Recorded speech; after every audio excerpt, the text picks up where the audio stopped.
Happens is we met with Eddie before we went back overseas, and to be honest, we had a very good feeling with Eddie. So we went with our gut, and to be honest, today as we stand here, I'm 100% happy I selected Eddie as a builder. Eddie was an absolute superstar and gentleman.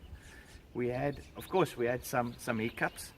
We had some small complications, but to be honest, picking up the phone, phoning Eddie, saying, "Listen, Eddie, I'm not happy with this. Can we change this?" Or, "Eddie, what can we do?"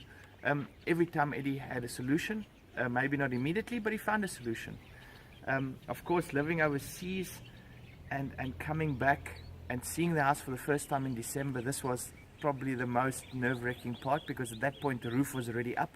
The house was virtually completely built, so at that point, if we didn't like what we saw, it would have been quite scary, to be honest.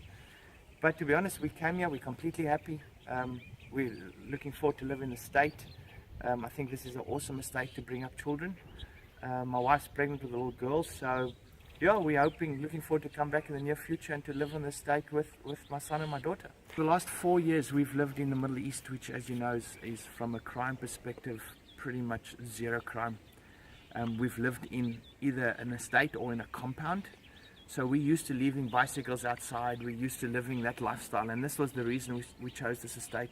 I grew up not far from here, so I wanted to live in this neighborhood or this area, and I thought this estate was absolutely perfect. We chose this specific plot. At the time, there were quite a few plots to choose from. We chose this specific plot because we wanted to be close to the golf course, but not on the golf course. We wanted our own privacy. And if you look at the layout of this plot, it goes out into a diamond shape. We have the watering hole right in front of us, and on the left-hand side we have a tee-off box and a green playing away from us.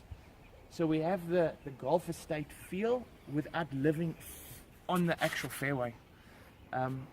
Yeah, and that's what we like. This plot was a little bit bigger than the others, but the main reason for this plot was, of course, the golf course, the watering hole, and the diamond shape. So the house on the inside, the road facing part of the plot is quite narrow, but the outside's a lot wider. This wall is inside the plot. The plot is actually quite a bit bigger. But I think with the architect and with Eddie, we've designed the house in such a way that we've got the best of the plot.